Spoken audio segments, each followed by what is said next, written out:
Hello friends, ओम श्री गणेशाय नमः। जय श्री कृष्णा। आप सभी का स्वागत है आपके अपने यूट्यूब चैनल पर। फ्रेंड्स, आज हम आपको इस वीडियो में बताने जा रहे हैं एक मास अर्थात पुरुषोत्तम मास महात्म्य के 19वें अध्याय की कथा के बारे में। फ्रेंड्स, वीडियो शुरू करने से पहले आपसे रिक्वेस्ट है, अगर आप हमारे चैनल पर नए हैं और आपने अभी तक चैनल को सब्सक्राइब नहीं किया है तो प्लीज़ सब्सक्राइब कीजिएगा चैनल को, साथ ही प्रेस कीजिएगा बेल आइकन को, जिससे नए वीडियो से रिलेटेड नोटिफिकेशन आपको तुरंत प्राप्त हो सके। और वीडियो पसंद आने पर वीडियो को लाइक और शेयर जरूर कीजिएगा ताकि सभी भक्तों को इस वीडियो का लाभ प्राप्त हो सके। और कमेंट बॉक्स में जय श्री कृष्णा जरूर लिखिएगा। श्री गणेश जी को प्रणाम करते हुए तथा पुरुषोत्तम भगवान श्री कृष्ण जी तथा संपूर्ण सृष्टि का पालन करने वाले भगवान विष्णु जी, ज्ञान प्रदान करने वाले सरस्वती माता, सब पुराणों के कर्ता श्री व्यास जी तथा सभी ज्ञानी जनों के चरण कमलों में नमस्कार करके भगवान की श्रद्धा और भक्ति रस में डूबे हुए पुरुषोत्तम मास महात्म्य की कथा कहते हैं। पुरुषोत्तम मास महात्मा 19वां अध्याय प्रारंभ। श्री सूत जी बोले, हे तपस्वियों, इस प्रकार कहते हुए श्री नारायण को मुनिश्रेष्ठ नारद मुनि ने मधुर वचनों से प्रसन्न करके कहा, हे ब्रह्मन तपोनिधि सुदेव ब्राह्मण को प्रसन्न विष्णु भगवान ने क्या उत्तर दिया, सो हे तपोनिधि कहिए। श्री नारायण बोले, इस प्रकार महात्मा सुदेव ब्राह्मण ने विष्णु भगवान से कहा। भक्त वत्सल विष्णु भगवान ने वचनों द्वारा सुदेव ब्राह्मण को प्रसन्न करके कहा। हरि भगवान बोले, हे दुजराज, जो तुमने किया है उसको दूसरा नहीं करेगा। जिसके करने से हम प्रसन्न हुए हैं उसको आप नहीं जानते। यह हमारा प्रिय पुरुषोत्तम मास कहा गया है। स्त्री के सहित शोक में मग्न तुमसे उस पुरुषोत्तम मास की सेवा हुई है। हे तपोनिधि, इस पुरुषोत्तम मास में जो एक भी उपवास करता है, हे द्विजसतम, वह मनुष्य अनंत पापों को भस्म कर विमान से वैकुंठ लोक को जाता है। सो तुमको 1 महीना बिना भोजन किए बीत गया और असमय मेघ के आने से प्रतिदिन प्रातः, मध्याह्न और साय तीनों काल में स्नान भी अनायास ही हो गया। हे तपोधन, तुमको 1 महीने तक मेघ के जल में स्नान मिला और उतने ही अखंडित उपवास भी हो गए। शोक रूपी समुद्र में मग्न होने के कारण ज्ञान से शक्ति से हीन तुमको अज्ञान से ही पुरुषोत्तम का सेवन हुआ है। तुम्हारे इस साधन का तोल कौन कर सकता है। तराजू की एक तरफ पलड़े में वेद में कहे हुए जितने साधन है उन सबको रखकर दूसरी तरफ पुरुषोत्तम को रखकर देवताओं के सामने ब्रह्मा ने तोलन किया है और सब हल्के हो गए। पुरुषोत्तम भारी हो गए, इसलिए भूमि के रहने वाले लोगों से पुरुषोत्तम का पूजन किया जाता है।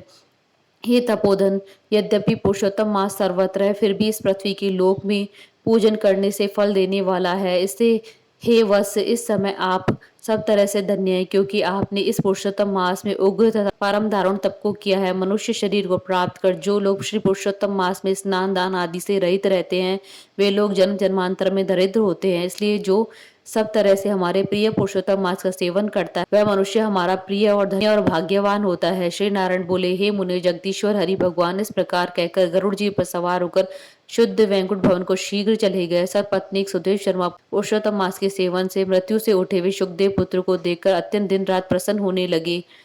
मुझसे अज्ञान वर्ष पुरुषोत्तम मास का सेवन हुआ और वह पुरुषोत्तम मास का सेवन फलीभूत हुआ, जिसके सेवन से मृत पुत्र उठ खड़ा हुआ। आश्चर्य है कि ऐसा मास कहीं नहीं देखा। इस तरह आश्चर्य करता हुआ उस पुरुषोत्तम मास का अच्छी तरह पूजन करने लगा। वैसा पत्नी एक ब्राह्मण श्रेष्ठ इस पुत्र से प्रसन्न हुआ। सुखदेव पुत्र ने भी अपने उत्तम कार्यों से सुदेव शर्मा पिता को प्रसन्न किया। सुदेव शर्मा ने पुरुषोत्तम मास की प्रशंसा की तथा आदर के साथ श्री विष्णु भगवान की पूजा की और कर्म मार्ग से होने वाले फलों में इच्छा का त्याग कर एक भक्ति मार्ग में ही प्रेम रखा। श्रेष्ठ पुरुषोत्तम मास को समस्त दुखों का नाश करने वाला जान उस मास के आने पर स्त्री के साथ जप हवन आदि से श्री हरि भगवान का सेवन किया। वैसा पत्नीक श्रेष्ठ ब्राह्मण अनंतर 1000 वर्ष तक संसार के समस्त विषयों का उपयोग करते हुए विष्णु भगवान के उत्तम लोक को प्राप्त हुआ, जो योगियों को भी दुष्प्राय है। फिर यज्ञ करने वालों को कहाँ से प्राप्त हो सकता है। जहाँ जाकर विष्णु भगवान के सन्निकट वास करते हुए शोक के भागी नहीं होते हैं, वहां पर होने वाले सुखों का भोग कर गौतमी और सुदेव शर्मा दोनों स्त्री पुरुष इस पृथ्वी पर आए।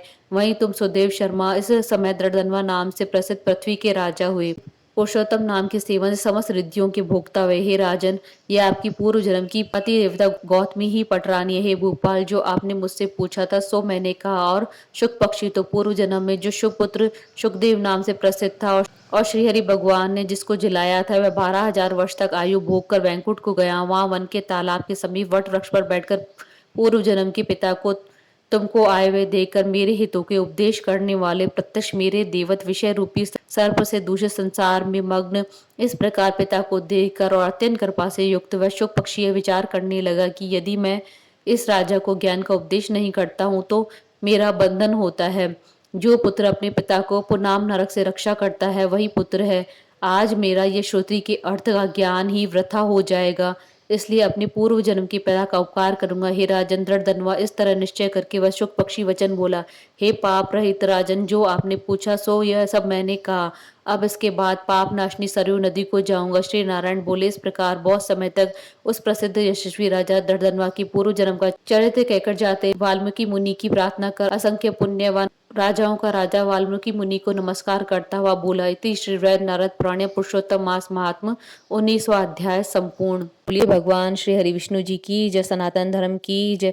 हमारे साथ इस वीडियो में अंत तक बने रहने के लिए आपका धन्यवाद। ओम श्री गणेशाय नमः। जय श्री कृष्ण।